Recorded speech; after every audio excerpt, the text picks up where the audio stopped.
When was the last time you tried to remember a moment when God came through for you and you couldn't remember a time? Not because it didn't happen, but because of depression, exhaustion, anxiety, or pain had already rewritten or told you another story. Something lied to you. And that's what suffering does. It doesn't just hurt you in the present, it recreates the stories of the past. You start to look at every answered prayer as if it was a coincidence. Every moment of peace feels more like a stroke of luck. And every dark season feels like it has always been dark and always will be. Think about David, a man who knew that it was what it was like to be hunted, betrayed, crushed, nearly broken on many occasions.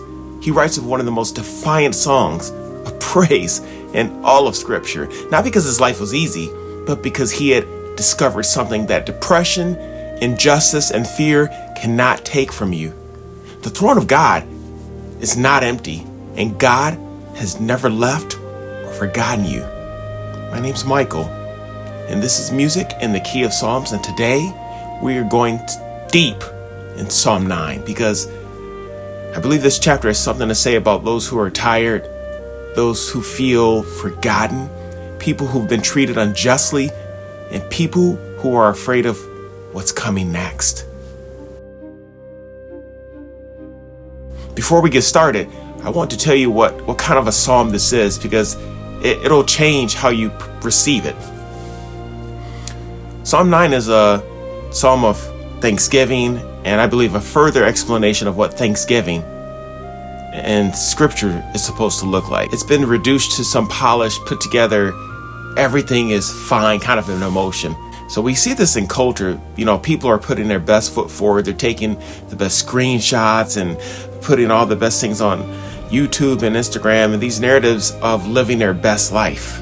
And that's not what's happening here. And honestly, that too could be further from the truth. But David wrote this psalm when enemies were upon him, but God showed himself strong as David was given protection. David was, he went through these major struggles and battles, but each time he came back to God in praise. That is biblical understanding of thanksgiving. Even though pain is very real, very present, it is a refusal to let pain have the final word. I will give thanks to the Lord with my whole heart. I will recount all of your wonderful deeds. That's what it says in Psalm 9, verse 1. The whole heart, not the healed heart, not the happy heart, the whole heart, which goes through all different types of things, including grief, anxiety, anger, fear. Gratitude, being thankful in Scripture, is not an emotion you want to feel. It's a decision that you make, regardless of what kind of condition your heart is in. That's what this psalm is actually teaching. Have you ever noticed what depression does to your memory? It doesn't just make today feel dark, it makes every other day feel dark too. It reaches back in history and it temporarily erases the moments when God showed up. It keeps a perfect record of prayer that seemed unanswered and conveniently forgets every time you were carried when you should have drowned. This is not a metaphor. Depression literally affects the hippocampus, the parts of the brain involved in memory consolidation. When you're in a depressive state, your brain has a negativity bias and it filters your memories through the lens of hopelessness. David understood this experientially long enough before he had a name for it, and his prescription was found in verse 1. It says, I will recount all your wonderful deeds. Now, the Hebrew word for recount here is sefer, to tell, to count, to narrate. It's like telling a narration or telling a story. This is verbal, intentional act of rehearsing history. Now, our emotions, they follow our thoughts, and our thoughts are shaped by what we rehearse and what we tell ourselves. That's why it's so important to be careful what you say to yourself. They are God-breathed and intentionally tell the story of who we are, who we really are. Now, when David says, I will tell of all your wonderful deeds, he's not pretending the pain isn't real. He has not made a decision not to let the pain be the only story he tells. So here's a question. I have a question for you. When is the last time you told someone out loud what God has done for you. Not what you believe in theory, but what he actually did. For you specifically, because it does make a difference. Because if you're in a dark season, I want to give you a real assignment and not some Christian-ese feel-good exercise. This is an actual biblical assignment rooted in what David does here. So write down 3 moments in your life when God came through. They don't have to be dramatic. They could be small, but write them down and then say them out loud to yourself, to a friend, to God, because depression definitely wants you to forget. Psalm 9 says, remember. Tell the story again. Remember. Let me talk about a word that shows up in verse 9, a word many struggle with, but ignore, and they try to not truly come to acknowledge the problem. Oppressed. The Lord is a stronghold for the oppressed, a stronghold in times of trouble. That's Psalm 9:9. Now, the Hebrew word here is dak, meaning crushed, beaten down, injured, broken in pieces. This is the kind of suffering that leaves you unable to get back up on your own. Now, maybe that's you. Maybe you've been crushed by betrayal, crushed by a diagnosis, crushed by financial collapse, crushed by what someone did to you that they will never fully understand, crushed by something you never understood, or something that you never asked for or you couldn't prevent. And sometimes there were people that saw you hurting, and even though they had the best intentions, didn't know how to help you. They wanted to do more, and sometimes what is needed is someone just to sit there in the rubble with you. But David is not saying this to God. He's not calling him a counselor or a teacher. He's calling him a stronghold. And now in ancient Near Eastern culture, a stronghold was a high fortified place. When an enemy came, you ran to the stronghold. It was a place where the walls were too thick for the enemy to break through. God's not passive in your suffering. He sees it, but he's also sovereign and has control over all things. This includes the painful things as well. He does not cause evil, but he has complete control while the evil is occurring, working all things toward his purposes and the good of his people. This means when life is crushing on you, he's not a spectator looking on the sidelines. He's not a distant deity looking from a safe distance. He is that stronghold that cannot be broken. He is the fortress the enemy cannot penetrate. He is the high place that you run to when everything else collapses. Psalm 9:10 says, and those who know your name put your trust in you. For you, O Lord, have not forsaken those who seek you. When the trials come, we need to remember and trust him for what he's doing or just allowing to happen. Because trust is not a feeling that falls on you. It's a direction. You move. If you're feeling crushed right now, hear this. Getting back up does not mean pretending you aren't on the ground. It means turning even from the ground toward the stronghold, turning your frailty and the difficulty to the one, the stronghold, and say, even in a broken voice, I don't have strength, but I know where strength is. This is for someone that is listening right now. You've been burned, and a lot of folks who said they were safe turned out to be the opposite. There were some that you trusted and they used it against you, and now trusting feels like a trap. And to put yourself out there like that again, it doesn't seem wise. And the thought of trying to do that again, it just seems foolish. Who are you trusting? Psalm 9:10 says, it doesn't tell you to try harder to trust, but who do you trust? Are you trusting in the one who is sovereign and in control of all things? David says, those who know your name put your trust in you. The Hebrew word know is yada, and it doesn't mean to just know about. It means knowing in an experiential, in a personal, in an intimate way. The same word is used when Scripture says Adam knew Eve. It is a type of knowing that comes through time, relationship, or lived experience. This is not telling you to believe harder. This is Scripture telling you that trusting God is the fruit of knowing God, and knowing God occurs when experience to experience, through time, and ultimately over the course of a lifetime. So, what does that mean practically? Trust may feel impossible right now, but the answer is not to tempt yourself or force yourself to do it. The goal is to pursue knowing God more deeply through reading the Psalms and watching how many times he showed up for David in his time of difficulty. Read his promises, study God's character, his faithful covenant, love, and his track record, knowing love, he has love for his people. Trust is not a blind faith. Trust is faith built on evidence, and the evidence for the trustworthiness of God is seen in the entire Bible. It's everywhere. We trust God not because we feel like it, not because we have been given eyes to see who he is, and when we see him clearly in scripture and history on the cross, trust becomes less of a leap and more of landing on his promises. We need to read his word because he has never failed his people. Not once, not ever.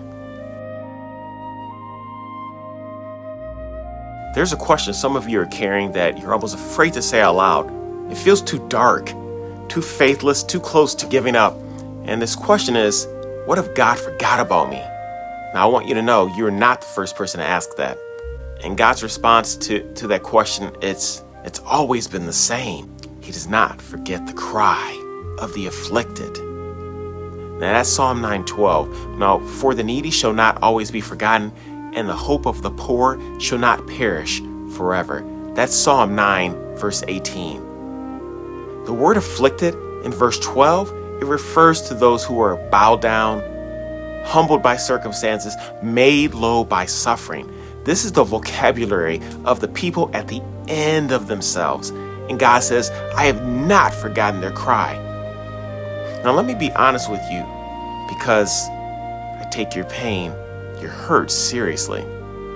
God not forgetting is not always the same as God answering. Sometimes God feels hidden. He is present, but not perceived. Martin Luther wrote that God is working beneath the surface. It may feel like he is not detectable, but he is working. He's working in you and or on you. Psalm 9:18 tells us to guard against that type of thinking. God's silence does not equal God's indifference. The prayer you prayed last night that nobody heard, he heard it. The tears you cried where no one was watching, he saw them. The fear you've never told anyone about because you didn't want to be a burden, he knows it. He knows it. He has always known it and is not burdened. God's knowledge is eternal and perfectly detailed in every way. He does not forget because he cannot forget. Every moment of your suffering is held in his memory with perfect clarity and perfect care. You are not forgotten. You are not forgotten. Let me talk about prayer for a moment, specifically about when or what to do when you don't have the words, because that does happen. After a long enough season of pain, prayer may start to feel exhausting. You don't know what to ask for. You feel you've said everything you know how to say, and now when you try to pray, you open your mouth and nothing comes out, or everything that comes out sounds hollow. David gives us something here that I think is profoundly underrated. Be gracious to me. Be gracious to me, O Lord. See my affliction from those who hate me. That's Psalm 9:13. The root of that appeal is mercy, grace, undeserved favor, and throughout the Psalms and throughout all of Scripture, this becomes the bedrock prayer of desperate people. Have mercy, Lord. 3 words, that's it.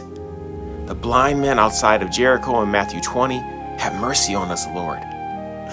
The tax collector in Luke 18, God be merciful to me, a sinner. The Syrophoenician woman in Mark 7, Lord, have mercy. The 10 lepers in Luke 17, Jesus, Master, have mercy on us. There's a reason these people were praying the same prayer. It's because God gives mercy to broken people. You're not required to figure out what you need, and you don't need to come up with a theological response for your situation. You only need to speak honestly about your need. Prayer is not as informing God of something. he doesn't know. He already knows it. Prayer is aligning ourselves with what he has already given. And mercy is what he has already given to those who come to him broken. So if you don't know what to pray today, try this. Have mercy. Lord, that's enough. That's always been enough. I want to address something that a lot of people carry in silence. The wound of injustice, of being misrepresented, of having lies believed about you, of being treated in ways that are genuinely wrong, and having the person who did this face no consequences, or so we think.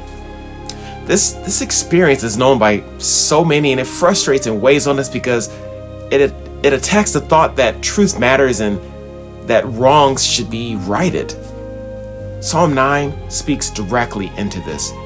For you have maintained my just cause. You have sat on the throne giving righteous judgment. That's Psalm 9:4. The Lord sits enthroned forever. He has established justice, his throne for justice. Psalm 9:7. In the ancient world, a king sat on a throne as the highest court of appeal. When local courts failed you, when human justice was corrupted or incompetent, you could theoretically bring your case before the king. His throne was the court or last resort. Psalm 9 says God is that court, and that court cannot be corrupted. David is releasing the verdict to God, not because he doesn't care about justice, but because he trusts that God's justice is more thorough and more true than anything he could achieve on his own. The thoughts of man are sinful. They're tainted. He's not fantasizing about revenge. But he's resting in God's sovereignty, that he is the righteous judge. This is a form of forgiveness that doesn't minimize what happened. You could say, what was done to me was real. It was wrong. I'm not going to carry the burden of seeking revenge or obsessing over the outcome. There's a quote that someone told me that comes to mind when I hear about that. And basically, we don't want to let this sense of bitterness come into our hearts because it hurts us more than anyone else. Bitterness is like drinking poison and expecting the other person to die. So instead of pursuing bitterness, place your problem in the hands of the only judge who sees everything. He sees everything perfectly. The people who lied about you, they don't have the final word. Now, the people who wounded you, they don't have the final word either. The people who treated you unjustly, they don't have the final word. God does, and his judgment is always true. Let's take a moment and look at the big picture.